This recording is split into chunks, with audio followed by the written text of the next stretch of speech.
Good morning, friends. We can discuss in this video. We can discuss about overvoltages in power system in electrical field. Due to overvoltage, many cases are dangerous. So we want to know. सभी लोग इस चीज़ को जान हैं, तो हम इस बारे में इस टॉपिक पर बात करने वाले हैं। तो हमारा टॉपिक है कि ओवर वोल्टेज क्यों होता है। ओवर वोल्टेज प्राय वो वोल्टेज है जिसमें क्या कहते हैं, ओवर वोल्टेज वह वोल्टेज है जब हमारा क्षणिक समय के लिए कोई वोल्टेज अपने निश्चित सीमा से उसका मैग्नीट्यूड हाई हो जाता है। इसको मैग्नीट्यूड को हम एम्पलीट्यूड भी कह सकते हैं। इसमें क्या होता है, ये दो कारण से हो सकता है। इसके कारण ओवर वोल्टेज को हम वोल्टेज सर्ज या वोल्टेज ट्रांजिएंट भी बोलते हैं। इसके कारण ओवर वोल्टेज के कारण हमारी लाइन डैमेज हो सकती है, इक्विपमेंट डैमेज हो सकते हैं और काफ़ी कुछ नुकसान हो सकता है।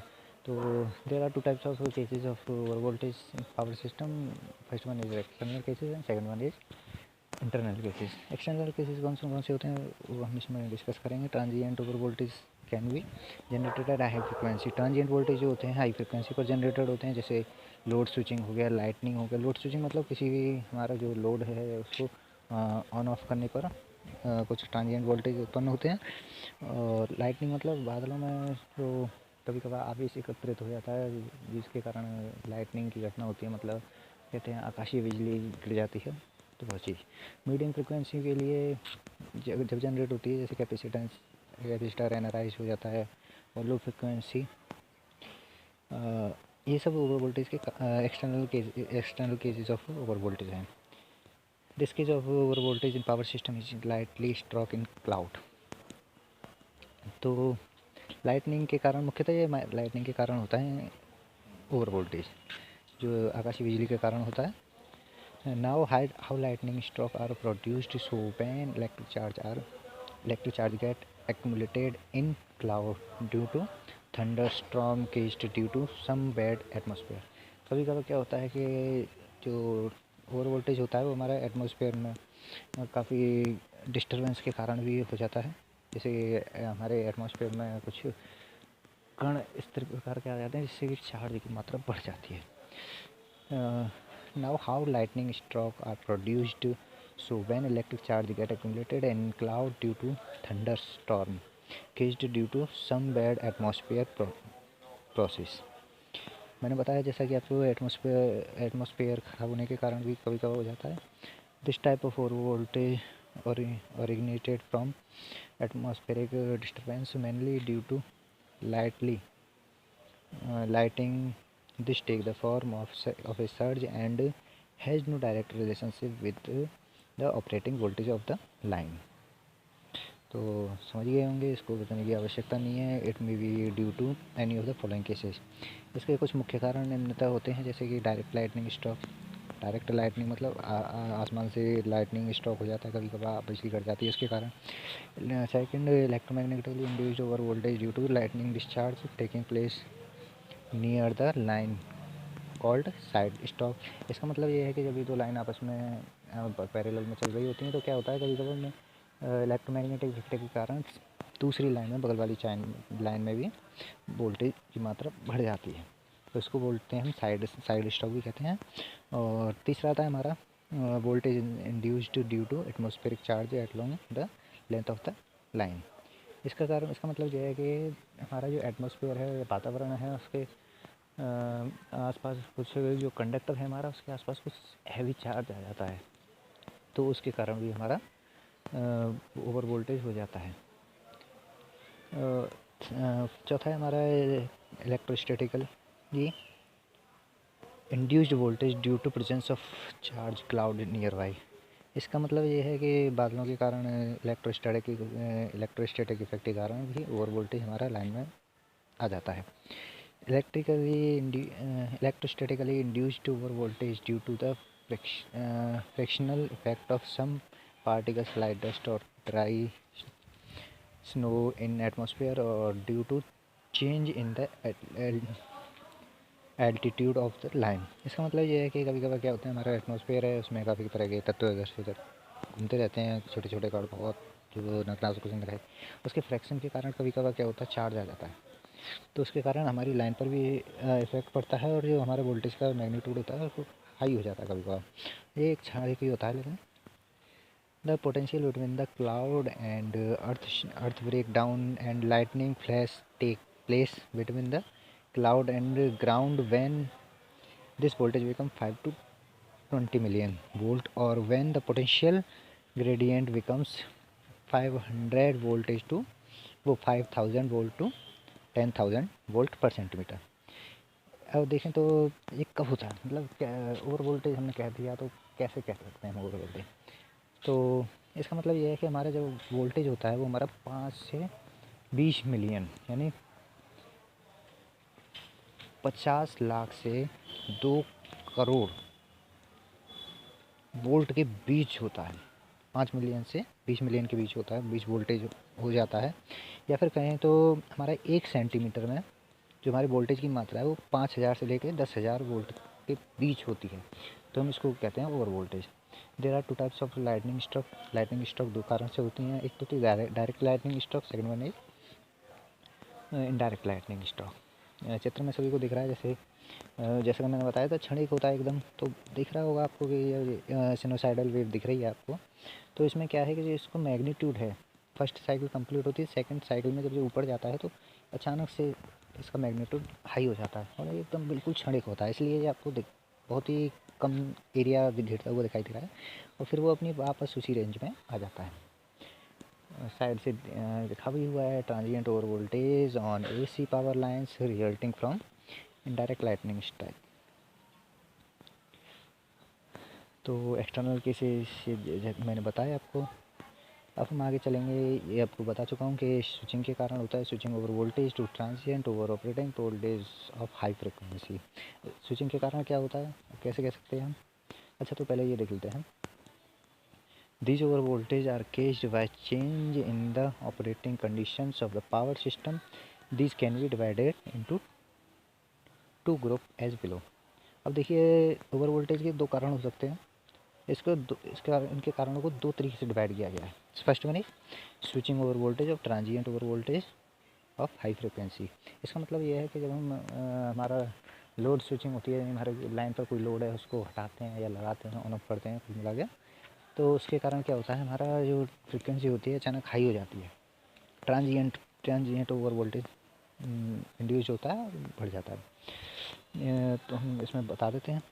This is केस्ड when switching operation is carried out under normal conditions, or when fault occurred in the network, when the unlocking long line is charged due to penalty effect, the receiving end voltage increased considerably, resulting in over voltage in the system. Similarly, when the primary side of the transformer or reactors in switched on over voltage of transient nature occurs।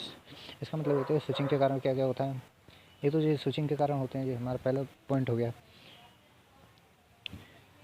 यानी हमारी जो normal condition होती है उससे हमारा over voltage होने में क्या क्या क्या केसेस होते हैं हमारे।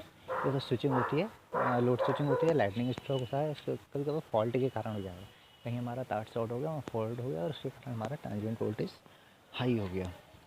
इसके कारण नेटवर्क भी इफेक्ट पड़ता है। कभी कभी फेराल्टी इफेक्ट के कारण भी क्या होता है, फेराल्टी इफेक्ट के कारण क्या होता है हमारा, तो फेराल्टी इफेक्ट क्या होता है इसको हम समझना बहुत जरूरी है। तो फेराल्टी इफेक्ट वह होता है जैसे हमारी कोई ट्रांसमिशन लाइन है, हम यहाँ से कोई भी पावर सेंड कर रहे हैं और वो हमारे रिसीविंग एंड जो है वहाँ पर उनको कुछ एक्स्ट्रा वोल्टेज प्राप्त होता है, तो इसको कहते हैं हम, तो इस चीज़ को हम बोलेंगे ओवर वोल्टेज, इसको फेराल्टी इफेक्ट बोलते हैं, सॉरी।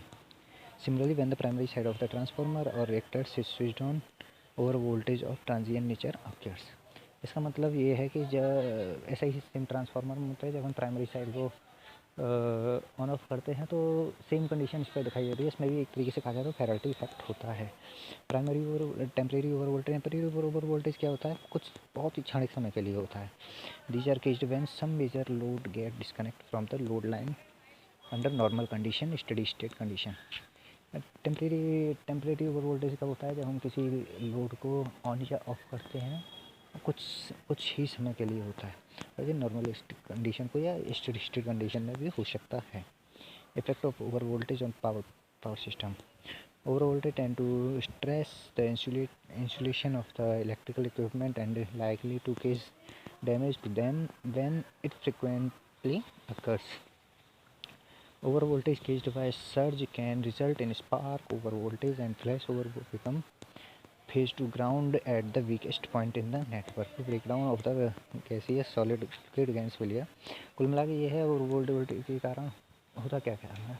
एक तो सबसे पहले हमने लाइन की बात कर ली, तो लाइन में क्या होता है, लाइन डैमेज हो सकती है, हमारी लाइट टूट सकती है। क्योंकि कहाँ से टूटेगी, जहाँ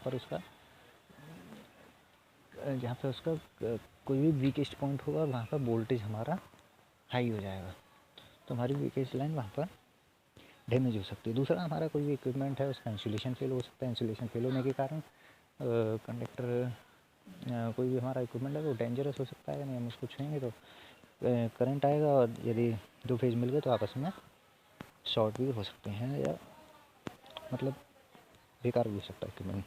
over voltage protection. Over voltage protection हमको क्या करना है, जैसा कि हमको पता है, एक इंग्लिश में एडमसन फ्रेज है, prevention is better than cure. It means that जब हमारा कोई नुकसान होने वाला होता है तो हम उसका पहले से ही उसके लिए कुछ प्रोटेक्शन दे रहे हैं, जिससे कि हमारा वो आगे जाके वो घटना ना घटे, तो जिससे हमको किसी ज़्यादा नुकसान होना पड़े। जैसे कहा जाए तो हमारा अगर हमारे कोई ट्रांसमिशन लाइन है, अगर हम उसमें कुछ प्रोटेक्शन इक्विपमेंट नहीं लगाएंगे तो जब भी हमारा क्या कहते हैं, हम जब भी हमारा कोई भी फॉल्ट होगा तो हमको पूरी लाइन डैमेज हो सकती है हमारी। इसी कारण हमारा cost, operating cost, installation cost extra खर्च हो सकती है, बहुत ज़्यादा बढ़ सकती है। और यदि हम कुछ स्टार्टिंग में ही उसको कुछ प्रोटेक्शन के लिए इक्विपमेंट लगा दिया, जैसे मैं एक बार में खर्च होता है, लेकिन हाँ वो अधिकतर मैक्सिमम आउटपुट दे सकता है या एफिशिएंसी को बढ़ा सकता है। तो क्या होता है कि हम बात कर रहे थे, हाँ, तो prevention is better than care. इसका मतलब यही है कि जैसे कोई बीमारी पड़ने वाला है, उसको तुमको लग रहा है कि हाँ वो बीमार हो रहा है, तो उसको स्टार्टिंग में ही हमको अगर पता चल जाए कोई भी बीमारी के बारे में, तो उसको स्टार्टिंग में दवाई दे दी जाए तो वो ठीक हो सकता है। तो सेम इसी condition prevention is better than cure. These all types are destructive and non-destructive. Normal over voltage and annual eliminated from the system by means the over protection. Voltage surge होता है। वोल्टेज सर्ज क्या होता है? The over voltage stress applied upon the power system are generally transient in nature. Transient voltage or voltage surge is defined as sudden sizing of voltage to the high peak in very short duration. पता है बहुत कम समय के लिए होता है, वही transient voltage बोल सकते हैं, इसको सर्ज भी बोल सकते हैं। The voltage surge appears in the electrical power system due to switching surge, insulation failure, जैसे वही का कारण दे रखे हैं। क्या क्या हो सकता है? इंसुलेशन फेलियर हो सकता है, आर्किंग ग्राउंड, स्पार्किंग हो सकती है, not very long magnitude, resonance long or not very long, resonance इसका ज़्यादा हाई नहीं हो सकता। This over voltage hardly cross the twice of the normal voltage level. Generally, proper insulation to the different equipment of power system is sufficient to prevent any damage due to these over voltage. But over voltage occurs in the power system due to the lightning is very high. If over voltage protection is not provided to the system, there may be high chance to severe damage. यदि हम कोई भी protection unit का इस्तेमाल करेंगे जिससे कि हमारा उपकरण ख़राब ना हो, तो हमारी कोई भी इक्विपमेंट की लाइफ अच्छी हो सकती है। Hence all over voltage protection device used in power system mainly due to lighting. लेकिन अधिकतर हम जो नॉर्मल हमारे ओवर वोल्टेज होता है उसके लिए हम कोई भी इक्विपमेंट नहीं लगाते। जैसे कि हमने देखा होगा कि हम जब भी फैन को ऑन ऑफ करते हैं तो क्या होता है, जब हम बटन को ऑन ऑफ करते हैं तो कुछ कभी कभार उसमें स्पार्किंग आती है हल्की सी, तो वो ट्रांजिएंट ओवर वोल्टेज होता है, ट्रांजिएंट में जो क्षणिक होता है, इस समय इससे हमको ज़्यादा नुकसान नहीं होता। लेकिन हमको मेन खतरा है लाइटनिंग से है, जो बादलों के कारण बिजली होती है। स्विचिंग इम्पल्स और स्विचिंग सर्ज ये मैं डिस्कस कर चुका हूँ। Method of protection against lightning. तो सबसे ज़्यादा खतरा हमको किस चीज़ से रहता है? लाइटनिंग से। और लाइटनिंग से हमारा क्या खतरा रहता है ये हम आपको बताएंगे। There are mainly 3 main methods generally used for protection against lightning. They are earth screen, मतलब किसी भी चीज़ को अर्थ कर देना। Overhead earth wire. और एक अर्थ स्क्रीन इट मीन्स दैट कोई भी इक्विपमेंट हमारा अर्थ पर रखा हुआ है, पृथ्वी पर रखा हुआ है, तो एक तरीके से वो अर्थ स्क्रीन होगा। Overhead earth wire it means that कोई भी हमारा ओवरहेड वायर ट्रांसमिशन डिस्ट्रीब्यूशन, अधिकतर हमारा ओवरहेड ट्रांसमिशन है, ओवरहेड डिस्ट्रीब्यूशन है।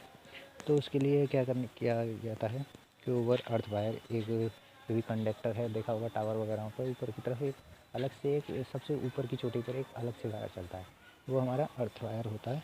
उसमें क्या होता है, जो मेन कंडक्टर आता है जिसमें हमारा करंट फ्लो हो रहा होता है, उसके अलावा एक अलग कंडक्टर लगाया होता है, उसको अर्थिंग वायर भी कहते हैं। एक होता है LA, it means lightning arrester, इसको सर्ज डाइवर्टर भी बोलते हैं। LA की यूनिट होती है हमारी KN में, यानी किलो न्यूटन में बोलते हैं, और ये सर्ज को डाइवर्ट करता है। इट मीन्स है आगे डिस्कस करेंगे। अर्थिंग स्क्रीन के बारे में बात करते हैं। Earthing screen is generally used over electrical substations. In this arrangement of a net of GI wire is mounted over the substation. The GI wire used for earthing screening are properly grounded through different substation structure. This network of grounded GI wire over electrical substations. कुल मिला के यह है कि earthing screen का उपयोग अधिकतर हम इलेक्ट्रिकल सबस्टेशंस में करते हैं। यहाँ पर GI वायर के थ्रू हम किसी भी चीज़ को ग्राउंड करते हैं। इन पूरे सब स्टेशन में हम GI वायर की सहायता से हम किसी भी इक्विपमेंट सिस्टम को ग्राउंड कर सकते हैं आराम से, जिससे कि हमारा अर्थिंग से बचा जा सके। GI वायर होता है, उसको हम SWG में मापते हैं। अधिकतर अर्थिंग के लिए नॉर्मल जो डिस्ट्रीब्यूशन में यूज करते हैं हम, वो 10 SWG, 8 SWG या 7 SWG के लिए का वायर यूज करते हैं। The method of high voltage protection is very simple and economic, but the main drawback is it cannot protect the system from traveling wave which may reach to the substation by different feeders. फीडरों में भी use करते हैं over earth head. ये अधिकतर क्या होता है, ये भी एकदम अर्थिंग स्क्रीन की तरह है। The different is an earthing screen is placed over an electrical substation, whereas overhead earth wire is placed over electrical transmission. अधिकतर इसको हम ट्रांसमिशन में यूज करते हैं, जैसे कि मैंने बताया था टावर वगैरह के ऊपर एक अलग से वायर होता है, स्ट्रक्चर उसका स्ट्रक्चर होता है, उसको हम एक तरीके से अर्थ स्क्रीन करते हैं। और ट्रांसमिशन लाइन में मेन कंडक्टर के ऊपर एक अलग से वायर लगाया जाता है, जिसको हम अर्थ वायर कहते हैं, और उसको हर तीसरे या चौथे टावर के बाद ग्राउंड किया जाता है।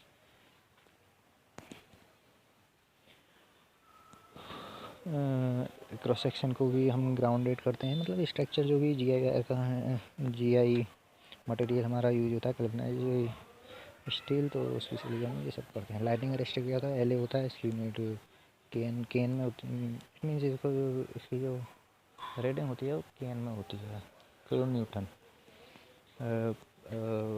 ये हमारा पोर्सिलिन का बना हो सकता है या किसी भी इसका चित्र देखना जरूरी है। The previously discussed two methods, that is earthing screen and overhead earth wire, are very suitable for protecting an electrically power system for the कुल मिला के मैं आपको बताना चाहता हूँ कि लाइटिंग अरेस्टर क्या होता है। एक ऐसा डिवाइस कह सकते हैं, ऐसा कोई भी इक्विपमेंट कह सकते हैं जिससे हम अर्थ से मतलब लाइटनिंग से बचा जा सकता है। मैंने तो उसे आकाशीय बिजली से बचने के लिए यूज किया जाता है। इसमें क्या होता है कि हमारा एक मटेरियल होता है पोर्सिलेन, जो क्या करता है, इसका नेगेटिव रेसिस्टिविटी कांस्टेंट होता है। मतलब इट मीन्स जब हमारा वोल्टेज हाई होगा तो इसका रेजिस्टेंस लो हो जाएगा, और जब इसका रेजिस्टेंस लो हो जाएगा तो इसका वोल्टेज हाई हो जाएगा। वोल्टेज हाई तो रेजिस्टेंस लो। इनवर्स रिलेशनशिप होता है between the voltage and resistance.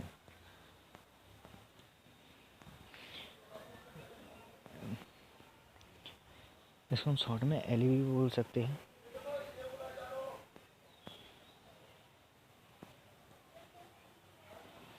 Insulation coordination, ये सब हमारे मतलब के काम है। हाँ, नॉमिनल वोल्टेज क्या होता है हम बात कर लेते हैं। Nominal system voltage is the phase-to-phase voltage of the system for which the system is normally designed, such as 11 kV, 33 kV, 132 kV, 220 kV, 400 kV system. Nominal voltage वह वोल्टेज है जिस पर हमारे फेस टू फेस सिस्टम के लिए जो हम design किया जाता है, मतलब जिस वोल्टेज के लिए कोई भी इक्विपमेंट हमारा डिज़ाइन किया जाता है वो वोल्टेज हमारा नॉमिनल सिस्टम वोल्टेज कहलाता है. अब मैक्सिमम वोल्टेज सिस्टम कहते हैं maximum voltage system is the maximum allowable power frequency voltage which can occurs may be for long time duration, no load और low load condition of the power system. It is also measured in phase to phase voltage. List of it means ये face to face voltage को नापने के लिए हम maximum surge voltage का use करते हैं. Nominal voltage, nominal system,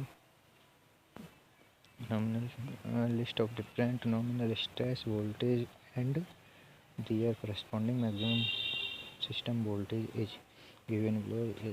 comparison दे रखा है नॉमिनल. ये देखो ये हमारा मतलब वो मैक्सिमम कितना सहन कर सकता है, वो हमारा क्या होता है मैक्सिमम वोल्टेज सिस्टम. ये हमारा कोई भी इक्विपमेंट होता है तो उसकी एक रेटिंग लिखी होती है. जैसे हमारा कोई भी इक्विपमेंट है तो उसकी जो रेटिंग लिखी होती है वो उससे कुछ मैक्सिमम उसके आसपास की रेटिंग लिखी जाती है. जैसे कि हमारा कोई भी इक्विपमेंट है उसके 11 kV पर चल सकता है तो उसको थोड़ा सा अगर हम थोड़ा वोल्टेज कम ज़्यादा भी हो जाए तो हमारा इक्विपमेंट डैमेज ना हो, इसलिए उसको इस तरीके से डिज़ाइन किया जाता है कि वो थोड़ा ऊपर नीचे होने पर भी वो सहन कर सकते हैं. जैसे हमारा कोई भी इक्विपमेंट लाइन है, कोई इक्विपमेंट है 11 kV पे चलता है तो हम उसको इस तरीके से डिज़ाइन करते हैं कि वो 12 kV तक सहन कर सकता है किसी कंडीशन में. यदि 33 है तो उसको 36 तक के लिए डिज़ाइन किया जाता है. 66 है तो 72.5, 132 है 145, 220 है तो 245, 400 तो 420. And it is observed from a table that generally maximum system voltage is 110% of the corresponding nominal system factor of earthing.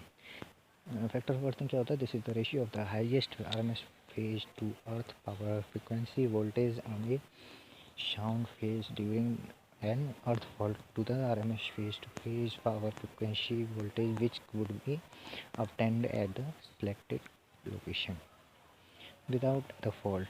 The ratio characterizes in general terms the earthing condition of the system as viewed from the selected fault location. Effectively earthed system. A system is said to be effectively earthed if the factor of the earthing does not exceed 80%, and non-effectively earthed if it does. Factor of earthing is 100% for an isolation neutral system while it is. मतलब कोई भी हमारा system अर्थ कब माना जाएगा यदि वो 80% से ऊपर काम कर रहा है. यदि वो 100% काम कर रहा है तो वो प्रॉपर आइसोलेशन में होता है, इससे हमको कोई खतरा नहीं होता है. While it is 57.7%, 1/√3.57 is solidly earthed system. Insulation level.